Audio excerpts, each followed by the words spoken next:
Buenas noches, doctor. ¿Cómo le va? Muy bien, muy bien. ¿Y vos cómo andás? Excelente, excelente. Me alegro que se haya dado este encuentro, que no se pudo dar la semana pasada y bueno, hoy estamos acá. Claro, claro. Muy bien. Ah, Acá voy a poner un libro más acá en la base porque dale, para que... dale, yo también uh, tengo libros acá de... Ahí está. Ok. Ahora se ve mejor. Bueno, Muy bien. ya estamos con 70 personas en línea, increíble. Ha tenido una semana agitada, Domingo ha estado en el programa de Willy, ha salido en La Nación. ¿Cómo ve eso? Lo que salió en La Nación Sí.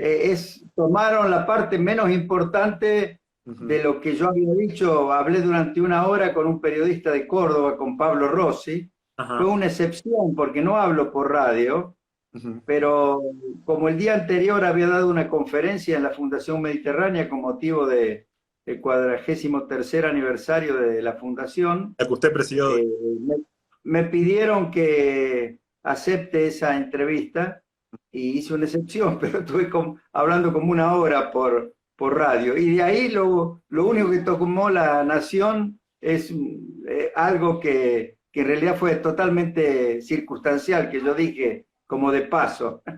Claro, claro, encima acortaron y lo dejaron medio pretencioso. Pero bueno, así es el periodismo que tenemos. Domingo, quería empezar con, soy muy lector de su blog, quería empezar con una nota que decía, la gente quiere volver a trabajar.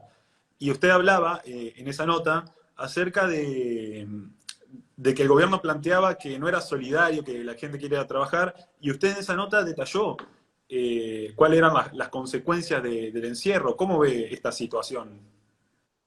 Yo creo que se está exagerando en esto del encierro. Yo creo que hay que apelar más a la responsabilidad de cada persona. Por de pronto la gente mayor, como el caso mío, Sí. aun cuando no hubiera cuarentena, seguramente nos cuidaríamos mucho, no saldríamos porque sabemos que somos las personas con más riesgo. Ujú. Pero realmente impedir que la gente pueda trabajar, a mí me parece muy, muy serio, ¿no? Sí. Además, en algún momento, supongamos que por varios, siguen las próximas semanas con una cuarentena y sigue habiendo más o menos el mismo número de infectados.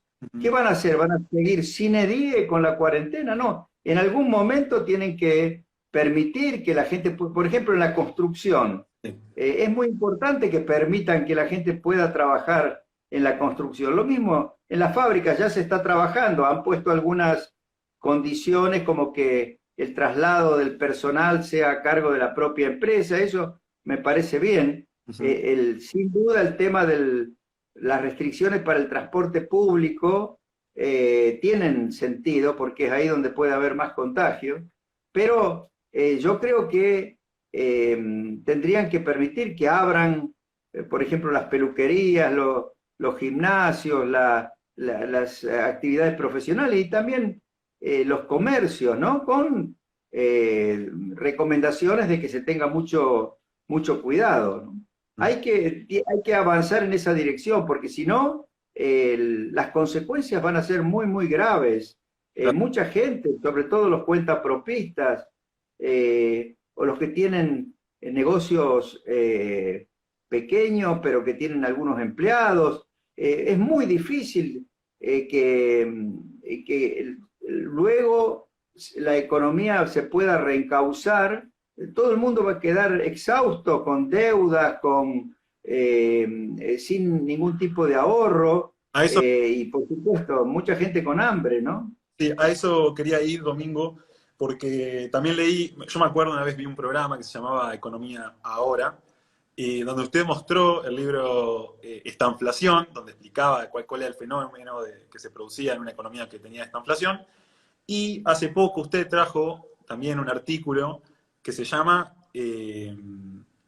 bueno, o que dio a entender que todo el mundo va a ir a la recesión secular, mientras que Argentina va a ir a la estanflación secular. Eh, ¿Por qué cree que pasa eso? Bueno, porque nosotros volvimos a estar infectados por inflación desde el año 2002 en adelante, cuando se destruyó el régimen monetario que nos había dado estabilidad en los 90. Duhalde creyó, mal asesorado en mi opinión, sobre todo por este señor de Mendiguren, No, que representaba la Unión Industrial, que transformando todos los contratos que estaban en dólares, depósitos en el sistema financiero, préstamos, la economía estaba muy dolarizada, y las transformó en pesos para que después el Banco Central pudiera imprimir todos los pesos que se le ocurriera. Y bueno, con ese mecanismo no solo redistribuyeron ingresos y riqueza de una manera totalmente regresiva, es decir, contra los trabajadores y contra los más pobres y a favor de los que estaban fuertemente endeudados en dólares, sino que al mismo tiempo reintrodujeron la inflación, y con la inflación todos los defectos que hacen que la economía no funcione bien. Hubieron unos años de crecimiento porque tuvimos circunstancias internacionales muy, muy favorables, pero después ya empezaron a aparecer cuellos de botella en la economía, y entonces seguimos con inflación alta, 10 veces más alta que en cualquier otro país del mundo, o 20 veces en algunos casos, ¿no? Más alta que en el resto de los países del mundo, incluso nuestros vecinos, sí. y con recesión. Por ahí, al año siguiente de un año recesivo, había una pequeña recuperación, pero después de nuevo caíamos en recesión. Y si miramos desde el 2011 hasta ahora, Sí. la economía ha estado en recesión o estancada, y seguimos con inflación. Eso se llama estanflación. Salir de la estanflación es es muy difícil Ujú. porque requiere replantear reglas de juego de la economía y, por supuesto, introducir un régimen monetario que asegure que la moneda sea sana, pero con eso no basta, porque si hay un gran desequilibrio fiscal, si el país no tiene absolutamente crédito y forma razonable de financiar el eventual desequilibrio fiscal, Ah, entonces no se puede sostener un buen sistema monetario, ¿no? Así que es muy complicado salir, pero más todavía cuando se agregan regulaciones y más regulaciones que traban la actividad del sector privado. Fíjense, están todas estas trabas que ha impuesto la cuarentena, pero ahora justamente están discutiendo en el Congreso y ya tiene media sanción de la Cámara de Diputados una ley que se llama de teletrabajo. No se les ocurre otra cosa que regular el teletrabajo, con lo cual lo van a dificultar, porque mientras más regulaciones pongan, sí, más dificultades van a tener las empresas y también los trabajadores, porque van a estar restringidos por esas regulaciones, cuando justamente el teletrabajo, el hecho de que el trabajador pueda, en muchos casos, continuar trabajando desde su casa, puede ser muy bueno para el trabajador y también claro. para el empleador. Ahora, si lo regulan demasiado, Sí. las condiciones que deberían darse no se pueden aplicar porque la regulación lo prohíbe, ¿no? Sí. Por eso es una lástima que estos gobiernos, como el actual, y por supuesto como la mayoría de los gobiernos que predominaron desde el 2002 en adelante, crean que desde el Estado, con regulaciones, van a poder hacer funcionar los distintos mercados, incluido el mercado de trabajo, de la forma como a ellos se les ocurre. Y en realidad eso lo único que hace es introducir inflexibilidad en el funcionamiento de la economía y dificultar la adaptación que cada empresa tiene que buscar a las circunstancias en las que le toca actuar, ¿no? Porque una economía sale adelante cuando todo el sector privado, que es el sector productivo, encuentra la mejor forma de crear empleo, mantener el empleo, producir bienes y servicios, desplegar una alta productividad, que esos bienes y servicios sean de gran calidad. Y por supuesto es fundamental que también la economía sea capaz de producir bienes que se puedan exportar. y penetrar los mercados del exterior y no trabar las importaciones, porque las importaciones son indispensables para que pueda Claro, funcionar bien el sistema productivo, ¿no? claro. Todas esas cosas son las que hay que tener presente para poder salir de una estanflación. Lamentablemente hasta ahora este gobierno no las tiene presente, al contrario, se está moviendo en la dirección incorrecta. Por supuesto, agravado por las circunstancias de la pandemia que lo ha obligado a poner la cuarentena, ¿no? La herencia que traía de atrás. Así es, Claro. así es. Bueno, otras leyes que han salido fueron las leyes para influencers, o sea, gente de 6.000 seguidores para arriba tiene que empezar a facturar lo que publicite en su cuenta. Y otro que va a salir es el impuesto a la riqueza, por lo menos en Entre Ríos. Lo que va a pasar es que gente que gane más de 60.000 pesos tiene que pagar impuestos entre el 10 y 22% de su ingreso. Eso sería lo que usted está diciendo. Y sí, sí, todo ese tipo de cosas Claro. llevan a cada vez, digamos, te salían. El otro día Luciano Laspina, que es diputado, un hombre joven pero muy capaz, es santafesino, es vecino de tu provincia, Sí. resumió bien. Yo había hablado de que lo primero que había que hacer era eliminar el sesgo anti-exportador. Sí. Lo había explicado en una conferencia que di ahí en la Fundación Mediterránea y por supuesto lo habrás leído muchas veces en mis posts, que yo insisto mucho en ese aspecto. Pero él agregó, hay un sesgo anti-inversión y anti-empleo que está representado por regulaciones absurdas y también por impuestos que encarecen los bienes de capital, que encarecen el costo de la mano de obra sin que llegue al bolsillo del trabajador lo que le cuesta al empleador a través de todos los impuestos sobre la nómina salarial, en fin, y por supuesto todas las distorsiones que hay sobre las exportaciones, ¿no? Que desalientan las exportaciones, todo eso Sí. pone limitaciones muy severas al funcionamiento de la economía. Claro, claro. Bueno, Mingo, y hablando de esto, pero desde otro aspecto, quería preguntarle qué circunstancia es esta para aplicar una reforma laboral y qué punto específico habría que tocar y el caso LATAM, ¿no? Que hizo mucho ruido. Bueno, lo principal de una buena organización laboral, como lo señaló muchas veces Armando Caro Figueroa, que en mi opinión fue el mejor ministro de Trabajo que tuvimos en todo el periodo de la democracia y que trabajó muy bien, ¿no? Entre el año 93 al 98, cuando él estuvo en el gabinete de Menem.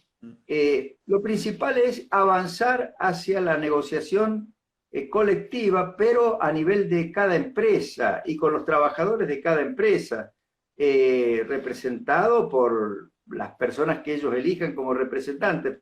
Pero no tiene sentido la negociación a nivel de todo un sector.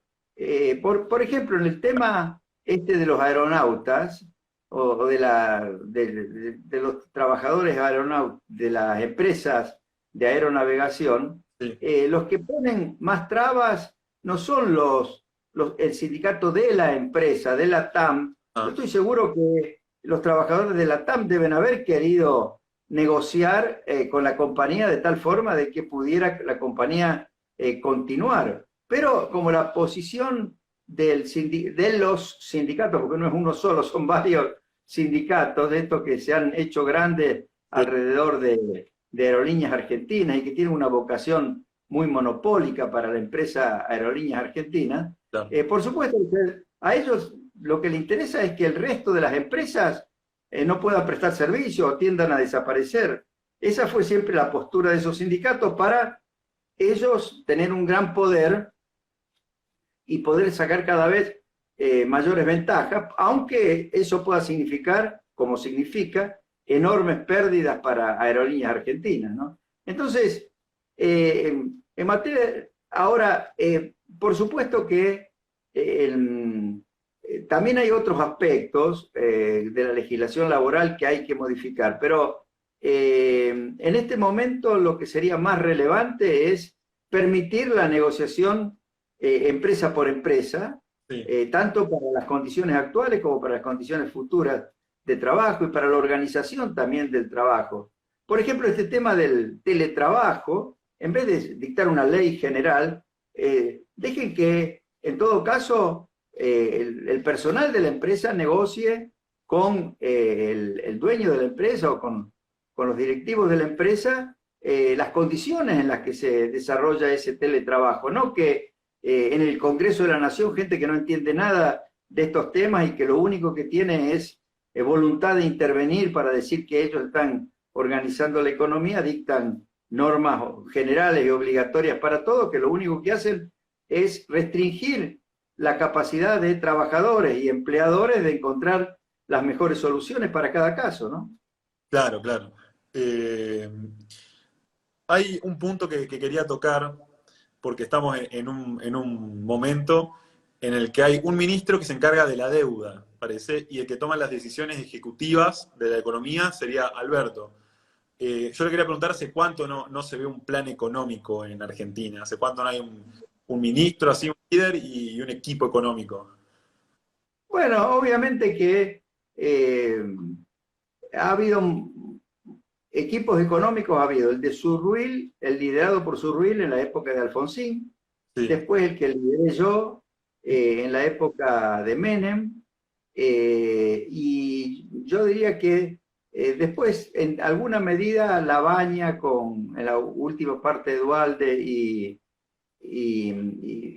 Kirchner, ¿no? Pero después, fuera de eso, en general, los presidentes improvisaron mucho. Ellos pensaron que podían ser su propio ministro, atomizaron lo que debería ser un ministerio de economía realmente fuerte y coordinador de todas las demás áreas que tienen que ver con cuestiones económicas. Y bueno, y así nos fue, ¿no? No hay nadie que sea capaz de, o que no es que sea capaz, que esté en condiciones institucionales de claro. explicar con claridad cuál es la política económica, hacia dónde va el país. O sea, Yo creo que ese es un grave error. Ahora, en este momento, a Martín Guzmán le han dado el rol de lo que sería un secretario de finanzas claro, en cualquier organización, sí. pero lo que no se ve es un ministro de Economía. Culfas es lo que sería un secretario de producción.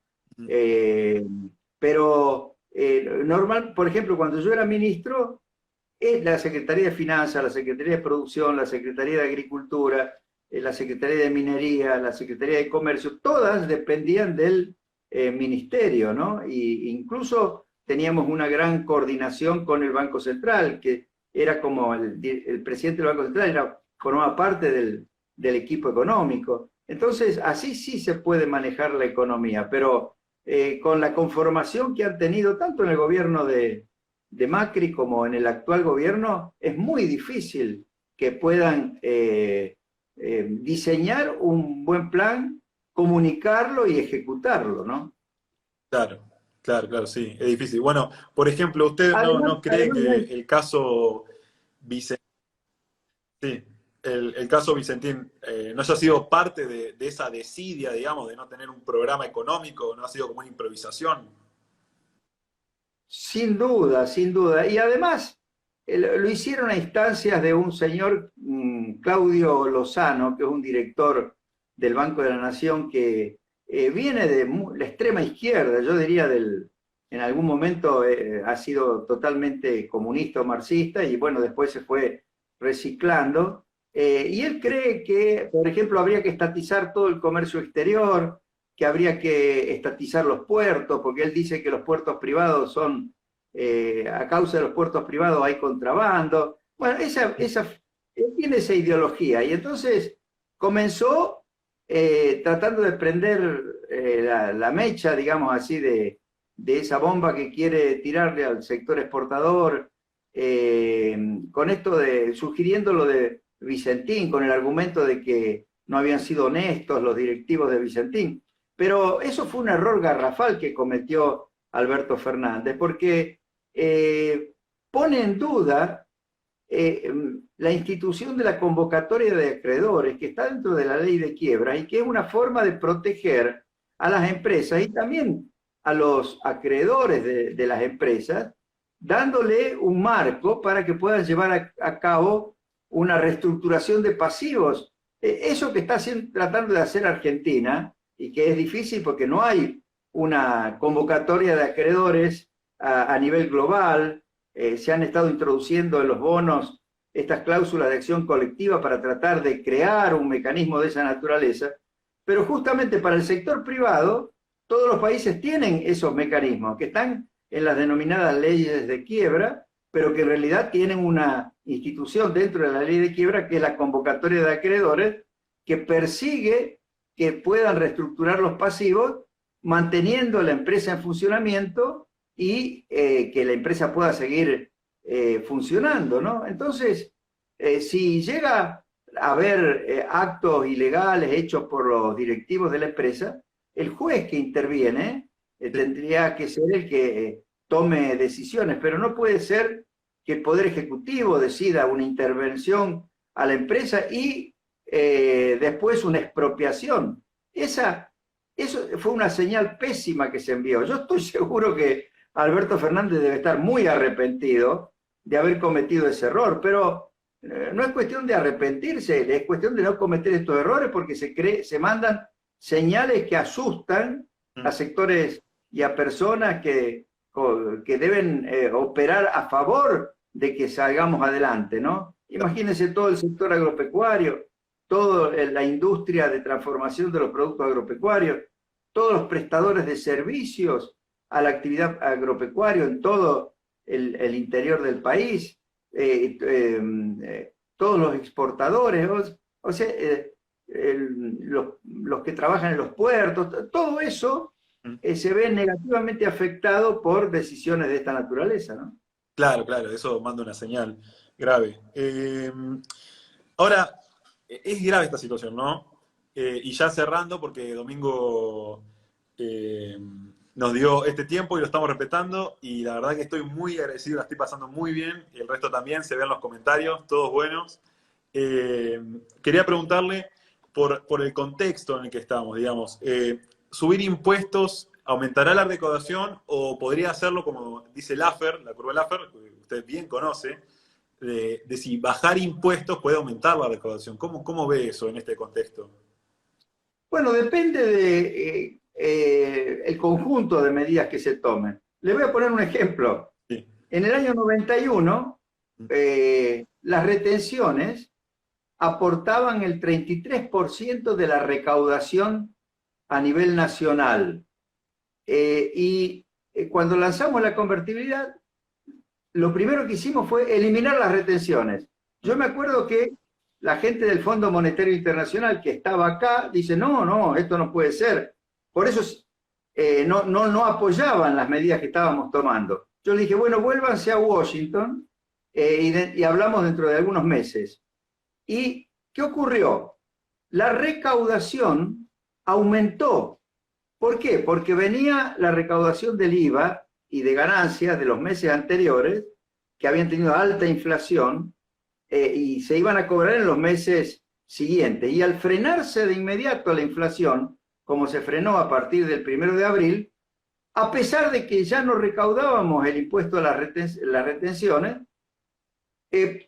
toda esa recaudación que venía a precios o impulsada por la inflación de los meses anteriores, reemplazó a lo que se hubiera recaudado con las retenciones. Y tal es así que en el primer trimestre de la convertibilidad, que fue abril, mayo, junio del año 91, tuvimos equilibrio presupuestario. Vinieron los del fondo y no entendían, decían, ¿cómo? Esto, hablaban en inglés y decían, is an outlier, es decir, es un dato que miente, que no refleja la realidad. Les dije, vuelvan dentro de un trimestre. Ajá. Y volvieron en el mes de octubre, ya habíamos pasado 2 trimestres, y bueno, y era así, estaba cada vez mejor la situación, incluso habíamos empezado a ganar elecciones porque había habido una elección en San Juan y que había sido ganado. Entonces, y la inflación ya prácticamente había desaparecido, Y bueno, a partir de ahí se impresionaron tanto que de inmediato nos dieron un stand-by importante y a los 2 meses lo transformaron en eso que se llama un crédito de facilidades extendidas, que es lo que nos permitió ingresar al plan Brady, con lo cual pudimos reestructurar la deuda que había estado en default desde el año 87. En fin, el tema de todo depende de cómo se encare la solución del problema.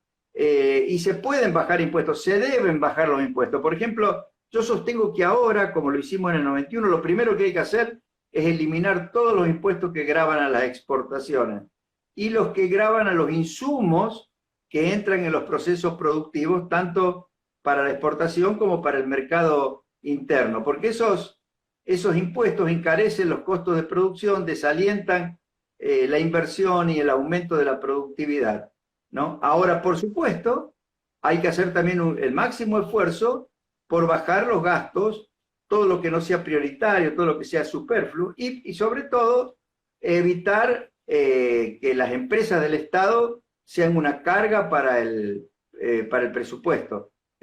Es fundamental volver a privatizar las empresas que fueran reestatizadas, porque el Estado no sabe manejar las empresas y los sindicatos se aprovechan de que los directivos de las empresas son políticos que quieren juntar votos y no están preocupados por la eficiencia de la empresa, entonces piensan que van a aflojar mucho más y bueno, y pasa como está pasando en Aerolínea y en otras empresas del Estado. Además, cuando el Estado se mete en los sectores, aunque no estatice las empresas, pero por ejemplo les controla las tarifas de una manera ruinosa y después le tienen que dar subsidios, las inversiones en esos sectores las termina decidiendo y financiando el Estado.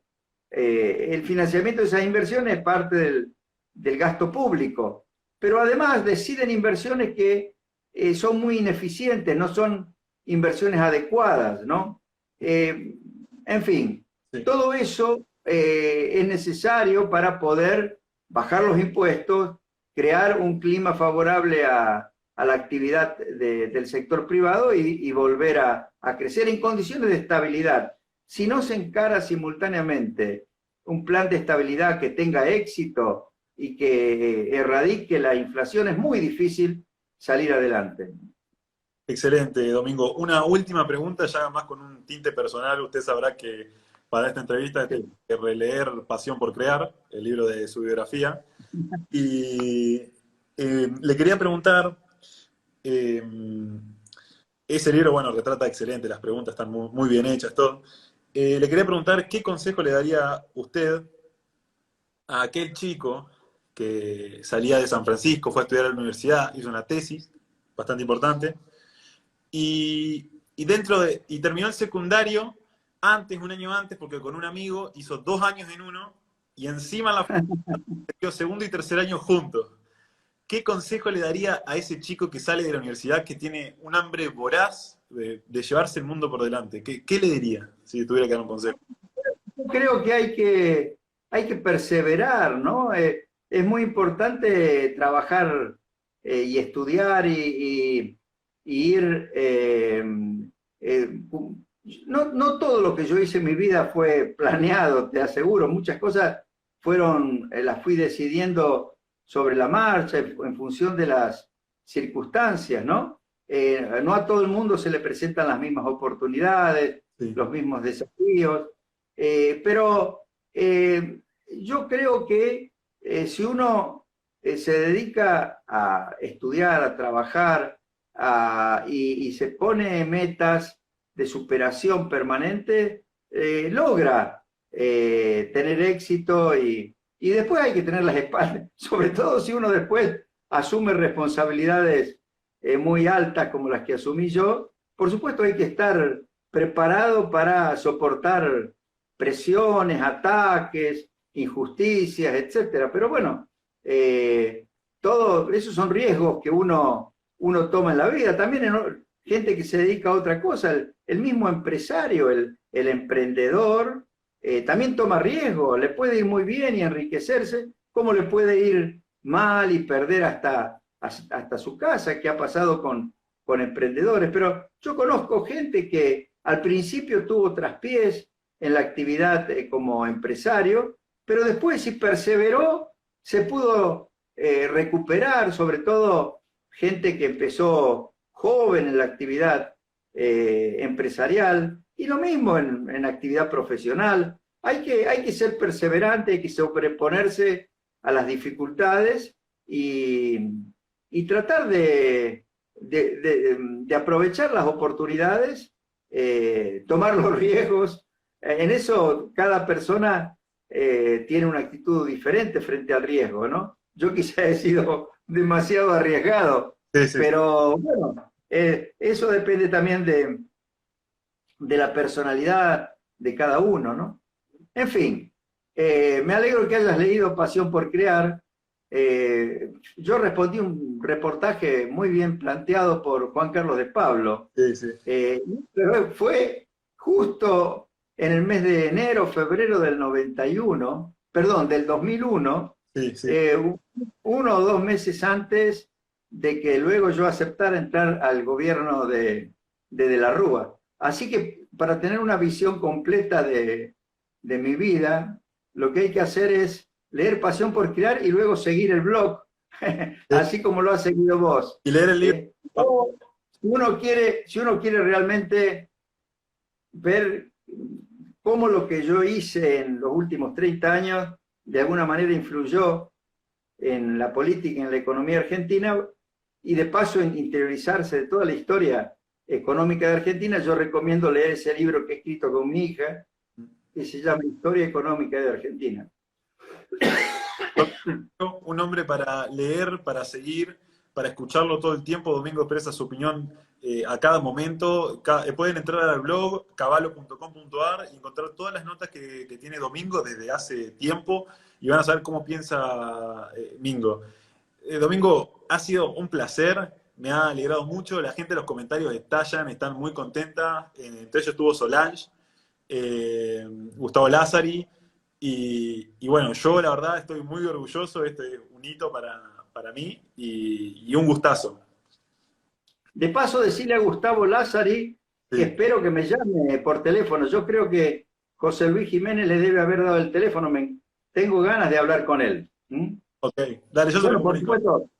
Y muchas gracias a todos los que han seguido